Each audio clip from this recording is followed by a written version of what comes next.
Hello guys and welcome. In this video I will be covering the free parkour system I've made.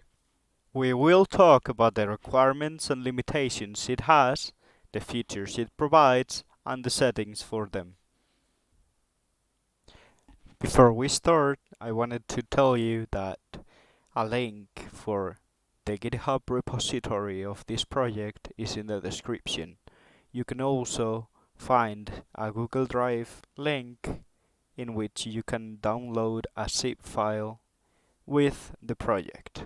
I recommend you clone the repository though, because this system will get updates as the time goes, and if you use the repository you will get them, but if you don't, well, you will have to download the Google Drive zip file again, and it might get a bit bothersome.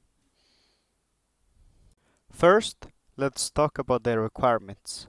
What do you need to use this system? Well, there are three things you will need to use it. First, animations with root motion. I will put a link to a video explaining what root motion is for those that don't know. Second, Unreal's motion warping plugin. And third, the result that you will get out of using this system depends heavily on the quality of the animations used, so please keep it in mind. With that out of the way, let's talk about the limitations this system has as of version 1.0. There are two of them.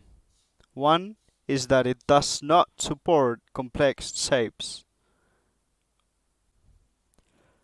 And what does that mean, you might ask? Well, because of how we search for objects, if we have an object like this one that is just one but has different parts to it, we will just detect it as one obstacle, so the point we get out of it will not be the one we could be aiming for. Different meshes put together like they're one big complex one. And why is it like this? Well, I'm about to show you. We come as the character, we have these gizmos that draw the points we are getting. If you look at this, you will see that the points we are getting are these ones, which might be what we want. But we could also want to get these points so we can go through it instead of up it. So that's when we would use this kind of thing like this, because we get the correct points. And we can then do things like this when we go between things. If we only use complex meshes, we're gonna get the wrong points for these kind of things, and we'll instead get this kind of result, which could be certainly not what you would want. The second limitation is that the system does not support rotated objects. What does this mean? Well, what it means is that in a perfectly straight object like this one, we will get the expected points of the obstacle. But when we start to rotate it, this might not be the case. As you can see here, the black one that is called the base point for the obstacle is not being right, as it should be a bit lower. And if this one that is rotated by a lot, you can see that the points are completely broken. This does not mean, however, that the system won't work, but we won't get the expected results. So you can see it still works fine, but it is quite tricky, because with the way we measure the distance, the width, and the height of the object, we will get incorrect results with these things. So even though this obstacle could have a width of, let's say, about 100, we will get something like 5 or 10, which is completely wrong. With that said, I want to let you know that I am currently working on solutions to both these problems, so you can expect a fix in the future, since I think that being able to detect the correct points for complex meshes is quite important, since I think a lot of people use complex meshes more than simple ones to make their games. Do let me know in the comments what do you think about that, because it will certainly take quite a bit of thinking and will make the system way more complex, since detecting obstacles by object is quite easy, but doing that without taking into account any objects will prove quite tricky. After all that, let's get into the most interesting part of this video, the system's features. First, a robust obstacle detection system that doesn't need any kind of preparation to the objects in the level. Doesn't need tags, triggers, or anything like that. Just level design. It also supports multiple obstacles at the same time and is able to pick the best one for the occasion. Let's see it in action. Here I have prepared quite a tricky scenario in which we have 4 different obstacles, all at different heights, different distances, and as we can see, the system gets all the points for each obstacle, all the points that it needs, so we can use motion warping.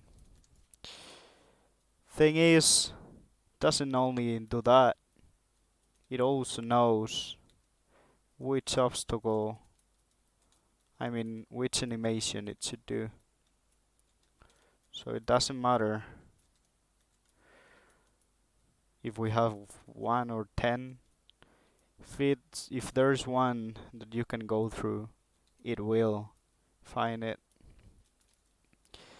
There are settings for it, and for example, one of them is in case you didn't want it to go through here, and instead you wanted to do another thing, another animation to get up here, you can easily do that.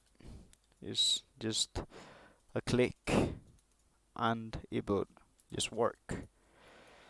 This works for all obstacles, most obstacles, of course, with the limitations we've talked about before, but that's it.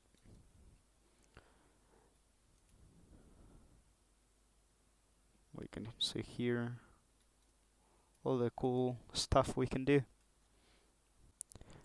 The next feature of the list is a robust filtering. As you've seen in the video before, we find the best obstacle and we play the best animation for it.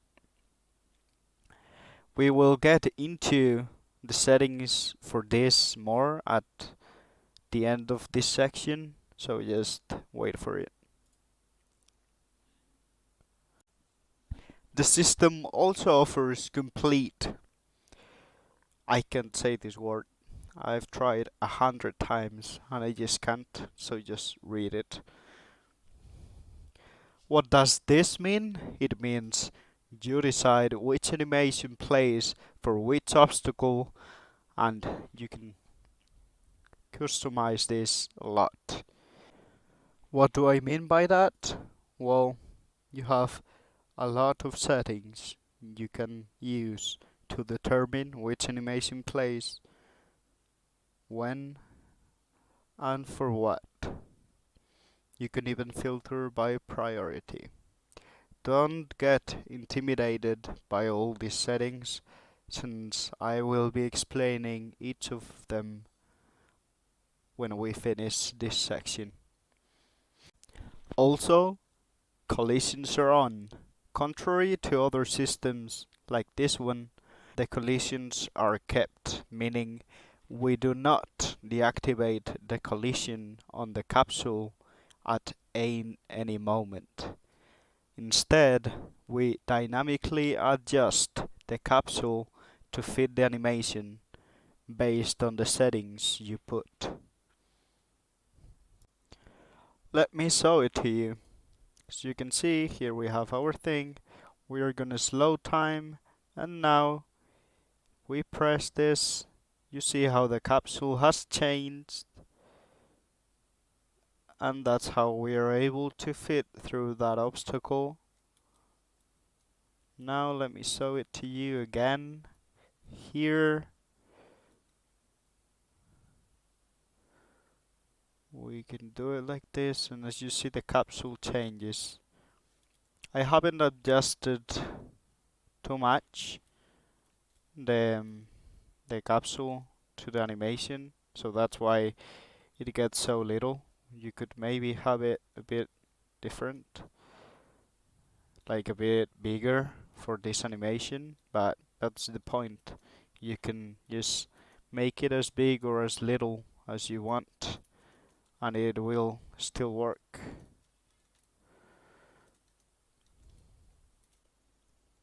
And last, but certainly not least, we have that it's very easy to integrate. It doesn't use any animation blueprint logic, so you don't have to worry about what kind of complex logic you have in there. The only thing you need to be aware of is that the system uses animation montages, so you will need a slot to play them. Also, if you're using IK, you need to be aware of it because it may interfere in the way the animation montages are played. With that said, we have finished the features section of this video. In the next section, we will be going through each of the components that make this system and the settings they have. There are three components that make up the system. The first one is the sensor, then the filter, and then the motion warping manager. We're first going to talk about the sensor component. The sensor component is the one that scans the environment and finds obstacles in our path. It then finds the points required for motion warping. We've seen this before in the video. Next is the filter.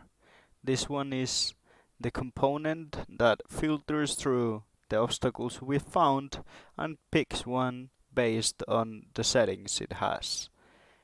It also filters through our animations and picks one. The motion warping manager, as his name implies, is the one that sets the motion warping component settings to the correct ones, and it's also the one that plays the animations. Down the road, when the animation is playing, he also dynamically adjusts the capsule. Now that we've seen all three components, let's see the settings for each of them. Let's start with the settings for the scanner. First, we have our debug options. We have debug info, which basically lets you know which obstacles were detected and the points you got for each of them. Then we have the draw debug type that basically tells how you want the debug that we are going to see be drawn. We're gonna use one frame, and here you can see all the calculations we do on spherecasts to detect all the obstacles. Since we're here in a complex scenario with 4 different obstacles, you can see it's kind of a lot. So let's go to a simpler one. And here we are. Okay. With that done, the debug trace duration is meant for when you are not checking obstacles, it's tick, like I'm doing here. I'm doing here because this is an example, so you can do it, but you might not want to do that. As I'm doing it in tick, I put 0 because it's going to be drawn its frame. If you were doing this, when you press E, for example, you would want it to have a duration so it doesn't instantly disappear. Next, we have the check variables. And which one are them? Well, you have quite a few. First, we have the number of forward spherecasts. This is quite simple to see, and it's these spherecasts you see here. There are 12, the number you put in there. If you put more, there will be more, and they will go up. If you see, each spherecast has an up offset between them. This is what this number here, up offset, means. It's 30, so up 30 for each trace. Then we have the down offset. This basically means from the middle of our player, we subtract 200 down, and we start shooting traces from there. This is what lets us detect obstacles that are below the floor we are currently in. Okay. The next one is the forward distance of traces. It is quite simple. It's basically how far we can detect obstacles from. It's basically this distance. It's also used in a few more places, but we don't care about that right now. Then the up offset height. These are these sphere traces you see, and just know that it determines how high up we start throwing them till the point we hit. These are all checks that are used to detect obstacles, and for now you don't need to understand how we do it, since that will be its own video, or not, we will see in the future. Then we have the forward offset width. This is this trace here. So you can see it starts here and goes till here, till the start point. It's basically how we determine that here is where the obstacle ends. And that's basically it. If you would want to detect obstacles that are wider than this, you might want to ramp this up, but the thing is, with obstacles that are longer than that, what happens is that we just get this point, so you probably don't need to change that if you don't want to be able to jump this whole obstacle with one animation. That may be something you might want to do, so in that case you need to go ahead and ramp that up quite a bit. Okay, and now to the collision. This is basically how we check for things. We have different types, but ignore this. The only one that works is trace by object, so use that one. We have here the obstacle types we want to hit. This is what trace by object uses, so keep that in mind. You can ignore this because they are for the other settings, but they don't work, so ignore them. And then we have the sphere radius, that it's the radius all the spheres we land will have. And that's it. Now on to the next one. Let's jump into the filter. What does the filter have? Well, that's it. Wait, I forgot to turn the scanner debug options off. Now we are ready. Okay, the scanner. Let's go. We're here. Here are our obstacles. Now we click on the filter. We can see a few things. We can see a reference to a data table. This one is the data table you need to set for animations to play. Then we have how to filter, and this is interesting for a few things. But before that, let's see the debug first. The draw debug, what it draws is the obstacle we filtered. So we have various obstacles. We have these two in this case. So we have filtered through them and chosen this one.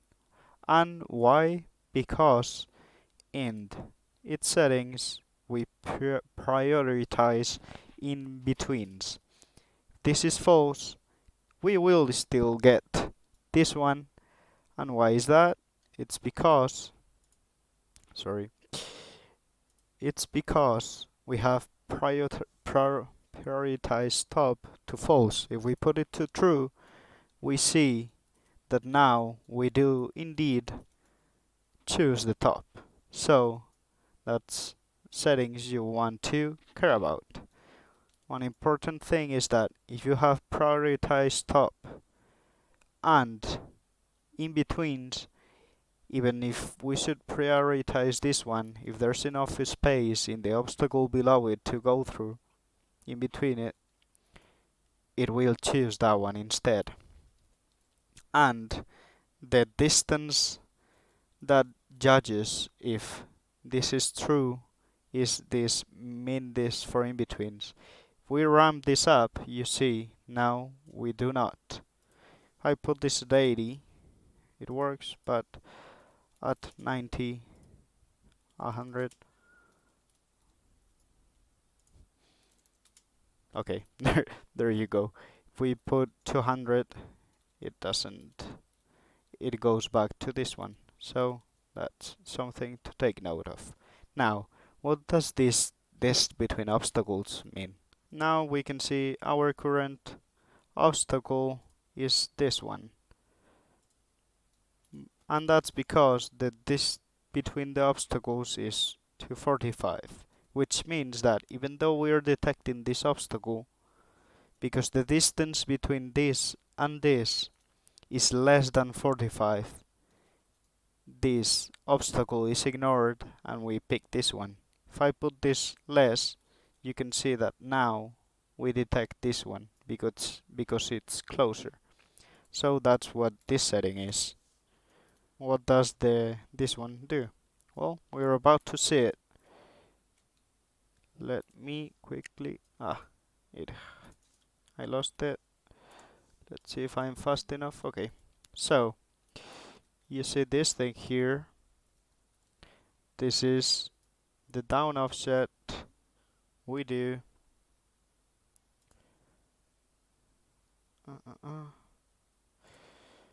This down offset from actor of gap checks is basically how low from the point we're going to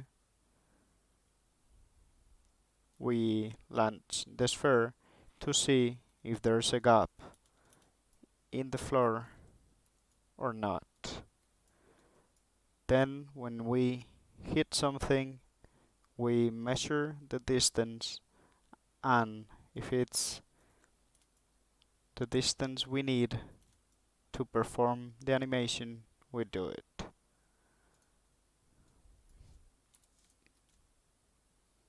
With that done, let's jump into the motion warping settings, which are very simple compared to the others. Let me take this off and let's see. We have 4 names that correspond to the 4 points we can use for the system. And then we have the draw debug. So the only thing you need to care about these points is the following. Let me jump into one montage, this one for example. You see the name here, the warp target name? Well, this name you put here needs to be the same you put in your manager settings. So if I'm using the first point, needs to be the first point. If it's something else, it will be a problem. So just so you know, we will talk more about what you need to put here in the custom motion warpings in just a second. So just so you know, that's it. Let's quickly see what the draw debug for the motion warping component does though. So we have it active, and if you see, unlike the others, it doesn't draw anything on the obstacles, but what it draws is the actual points we are using, the actual locations we are using for warping. So you can see it draws the points we actually go to when motion warping. So it's very useful because you want to know when you apply the offsets we're about to see, you want to know exactly where it puts it. So that's why it is there. And now, finally, after seeing all the settings for all 3 components, we are going to see how you can easily set an animation in this system. First, you go to the data table, you would click add an element, and you would get one of these, one empty. In my case, I'm gonna show you with one that it's already filled. Here you would put the montage to play a camera animation if you had one. I'm going to do a tutorial about how to do camera animations for this system, so stay tuned. Then the most important part of these settings is the points for animation. They have various things, so bear with me. First, we have the point of obstacle to use. You see you have base, start, middle, end, and landing point. In this case, in this animation, we use the start point. Let's see what that actually means. Using our debug things in the filter, we see these points being drawn. The black one represents the base point we can use. The green one is the start point, the blue one is the middle point, and the red one is the end point. You might be wondering, where's the last point? Well, the last point is one that is the end point with an offset forward. This offset can be whatever you want. If you come here into the filter, how to filter this forward offset for land point, that's what this is. So it basically takes the endpoint, moves it 100 in the forward of the player, and it would be around here. And that's basically the 4 points you can use. So here in the animation, depending on the point you want to use, you would choose. The next two settings, typo behavior and permitted high def, are quite complex since it determines how we will check if the point we want to go to is valid. So we will be ignoring this for now since it will have its own video. So we will jump straight into width and height needed. And as the name implies, is exactly that. How wide does the capsule need to be and how tall does it need to be? These are the things that make the capsule adjust to fit the obstacle. As you can see here, we have 40. If you see, this is this animation, and as you can see, okay, not that one. As you can see in that one, the capsule shrinked. You see the capsule shrinking there? Well, that's what this setting to 40 is doing. If you leave it at 0, it will take the default capsule values. The most important setting of all this, one might argue, is the offset from point. The offset from point basically offsets the points that the scanner gives us by the amount you want. The X value offsets it in the forward direction, the right, the Y value in the right, and the C value up and down. The required contact is not yet implemented, so ignore it. And that's basically it for points for animation. It's been a while, but that's it. Okay, now let's jump into the next one. The next setting we have is type of action, which is an enum that right now has three things.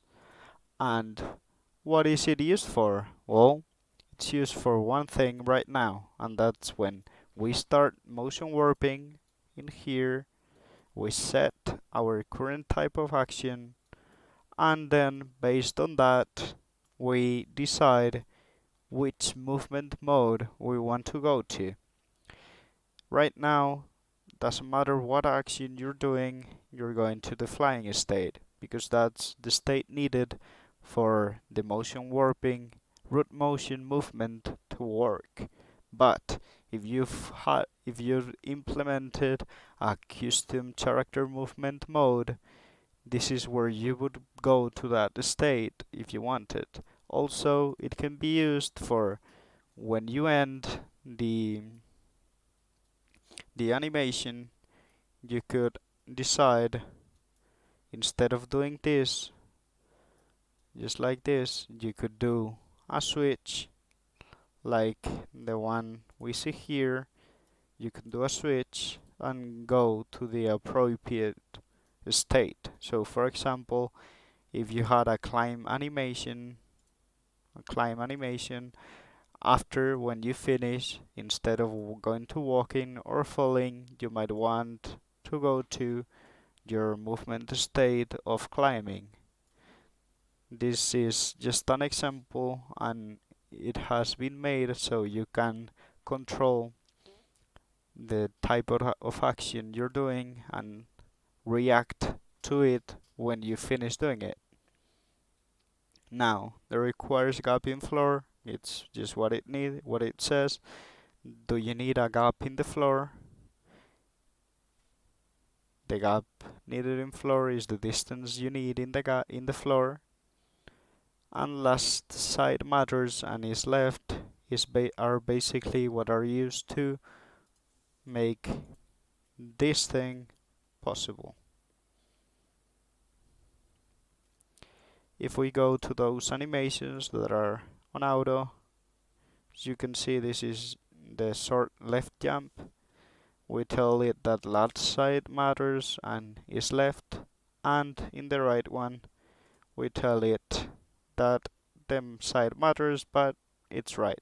And that's basically how you set up tic-tac or switching feet between animations in the system. Quite simple. Okay, now we have truly finished with the animation settings, which is a relief because they are quite a bit. I hope you're not entirely bored by now. For most of you, you're going to just use the point for animation. This is very important. And then the offset you put is very important too. But outside of that, these are just for jumping in between different ob objects like these ones, and for switching animation between them. Now, now that we've seen this, the rest is very easy, I promise. Obstacle requirements, just as the name implies, min distance to the obstacle, max distance if the value is between this range, all good. Min height, max height, min width, max width. Very simple, easy to understand. Now we have priority. What does this mean, you might ask? Well, it just means that if we put an animation with a higher priority, like this one for example, this is this one, 3. If we put it a priority of 2 for example, and the rest of the animations have priority of 1 or 0, what this means is that every time we can do this animation, we will do this one over the others. And if you look now, we are only ever going to do this animation if it's possible. This is the setting you want to use when there's a very cool animation you have, but that animation needs very specific obstacle requirements, so you put it a very high priority, so if the requirements are met, it goes always. If I put this back to 0, you're going to see how I don't always do that animation, and instead I do other ones, like this one or that one. You see, now you have variation. Important to note that between animations that have the same priority, so if we put 1 to every single one of them, it's the same as them not having any priority at all. We're gonna get the exact result. Well, as you can see, we just do it kind of randomly. Like, it's completely random what we do. If they all have the same priority, we just pick one from them randomly, and that's it. Okay, so I'm gonna leave it at what it was. Think this one was 0, this one was 1, this one was 0 too, and there we go. That's it. And with that, we've finished seeing what you need to set in the data table. There's just one more thing you need to do, and that is to set the anim montage. If you haven't used motion warping before, this might be all new to you, so I will try to quickly explain it. First, we have the root motion modifier type. As of now, only this Q warp works, so just use this one always. Now we have the warp target name. This, as I said before, in my system needs to be the same as, oh, what am I doing? As the names you have here. They need to match. So first point, second point, third point, and fourth point.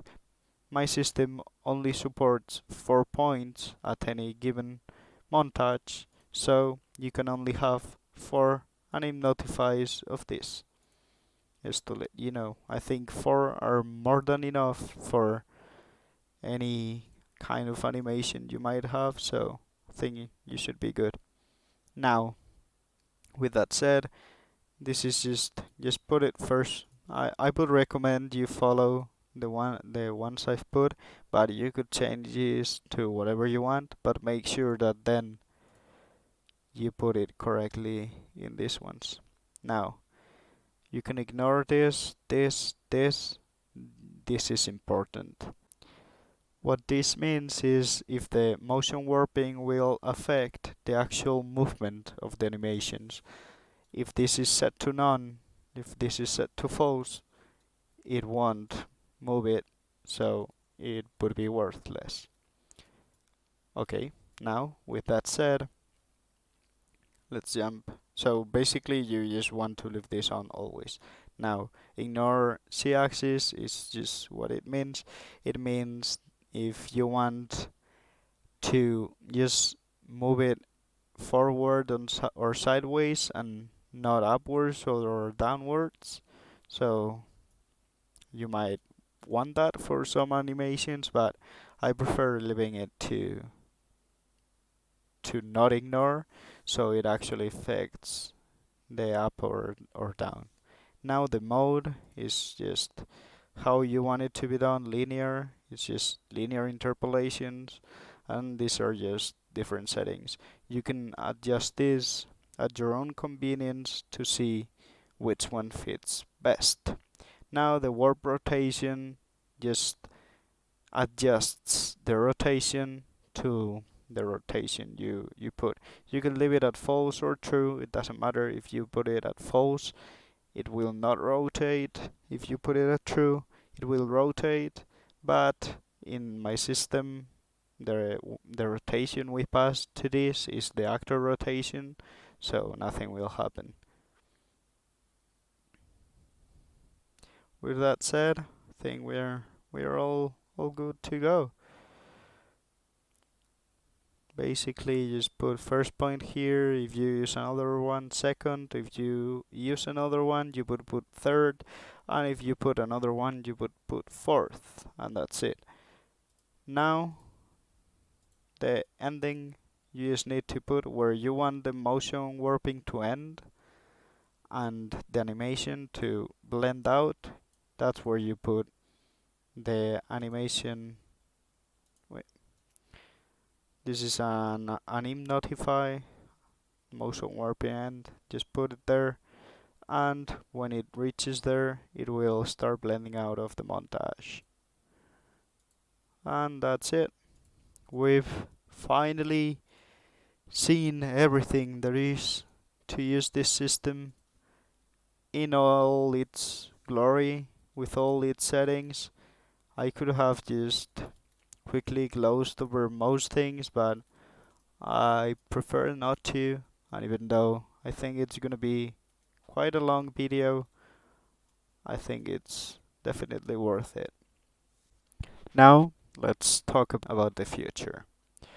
I want to make one more video about the free system in which I will explain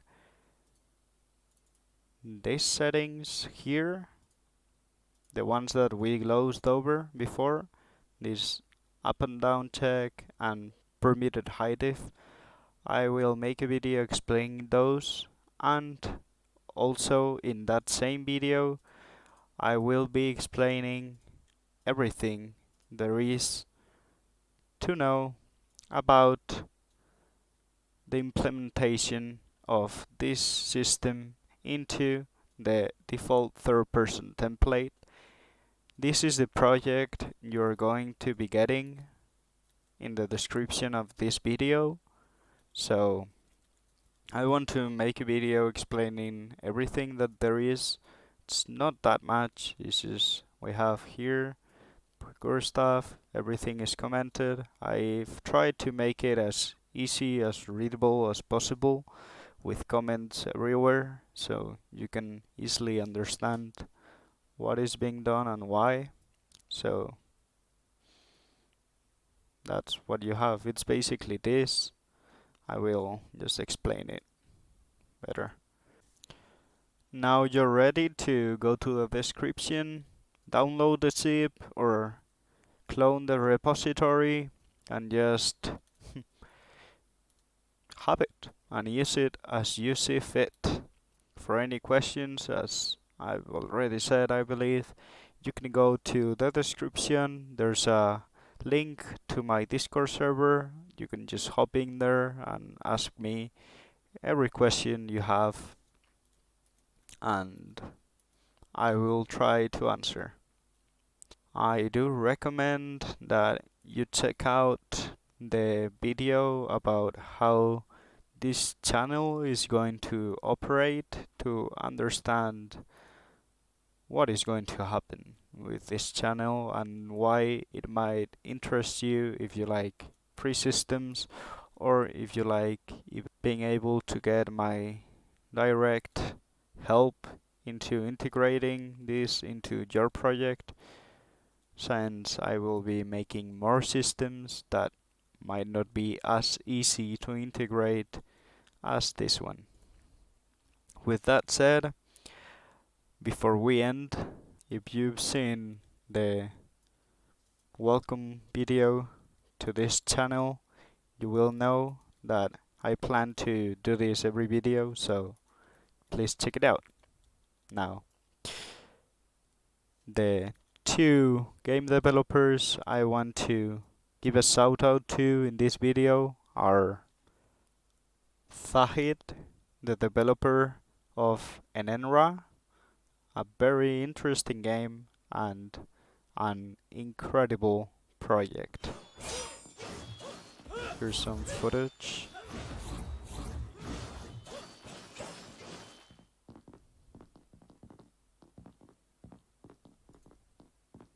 Here is his Discord server. I will leave a link to it in the description.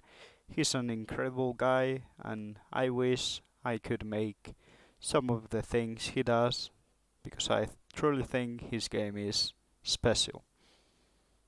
All the best for you, man. The next developer is Sebastian Graves. He is one incredible guy too. He has few series about how to do certain types of games. Right now he has three, one for Dark Souls, one for Elden Ring, and one for third-person horror. They're very good, and a few years ago his tutorials really helped me do some very cool things. His Discord server is one of the best I've been in, and I truly recommend anyone that likes game development to go there. Right now he's developing his own game, so please go to his channel and help him up, wishlist, and do all that good stuff. Here are some quick whips he has. Works in progress. Just making really cool things. His Discord server will be in the description, as well as the YouTube channels of him and Enenra. Now, with that said, please subscribe to the channel, like the video, put that bell on, do the same for Enenra, put the bell on, watch his videos, they're amazing. Go to Sebastian, subscribe too, and just watch the incredible things these developers do.